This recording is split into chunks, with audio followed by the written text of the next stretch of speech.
So I'm going to take you now to the difference between a covenant and a contract.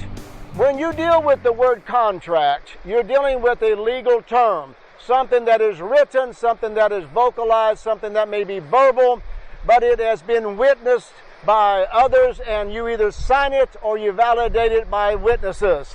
And that is a binding legal contract. But you've got to realize in every contract, the interest is in the other individual. It is not. So if I would say this, then I'm going to buy a car, and I sign a contract. Well, when the guy's going to sell me the car, let me ask you this: is he selling the car to benefit me, and am I buying the car to benefit him? If so, I'd like to know where you buy your cars. I'd like to do business with that old boy. I'll be glad to sign contracts all day long. Now, you see that when he sells you a car, he has a contract written that benefits him. You have a contract written that benefits you. So, rather than being involved in a covenant, we want to be involved in a contract. This is contractual marriage. This is not covenant marriage. Let me read again some scriptures to you, and then I'll just take it there. I'm going to read it out of Malachi again. I always like these verses. Malachi chapter 2, verses 14 through 16.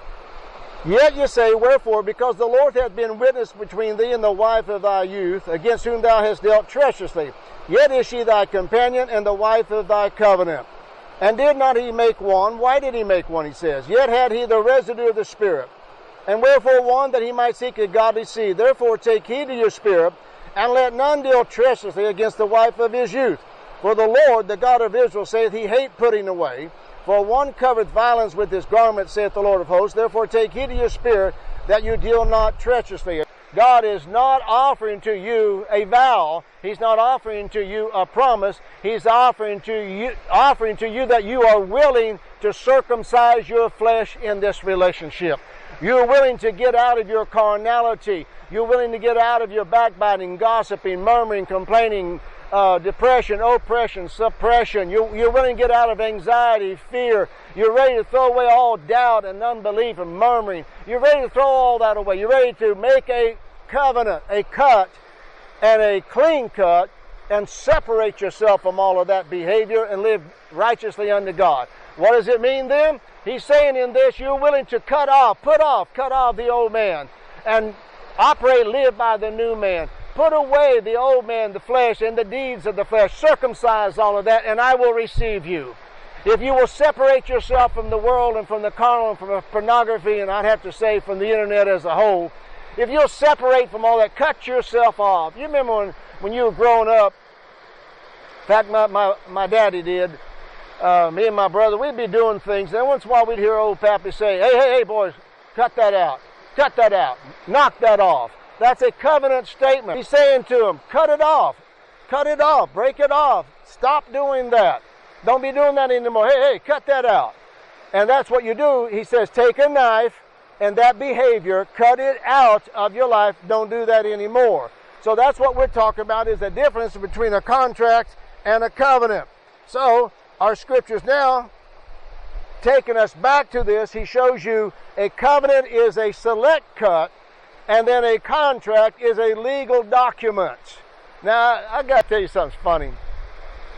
I was here on the river, and in the month of May, this is May, and we got a May meeting in about 2 weeks down in Marshall, Texas, and I'm looking forward to going down. I'm going to be teaching on the covenant of marriage. My wife's joining me. She's going to be sharing.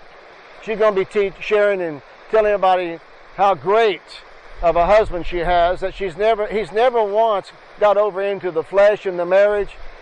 So close to Jesus Christ. It's just fascinating. Well, she'll tell you the story better than I can. Now, if you take a look at what we're coming from, I was up here, and I was studying all this and getting into it, ready to get on the river to talk to you. And I had already done a lot, so I took a break, went out on the patio. I got a little wood deck out there, and I sat down. I thought I'd read the news a little bit, see what's going on. And right there in the news, this is a couple, a male and a female, a man and a woman, the only kind there are. And they are from WWE, which is the World Wrestling Association, and they're professionals, but yet they are, he's proposed to her, but he's been with her 6 years before he marries her, and before she was going to move in with him, she had to sign a contract. Now listen to this. That contract was a 75-page contract that woman had to sign. 75 pages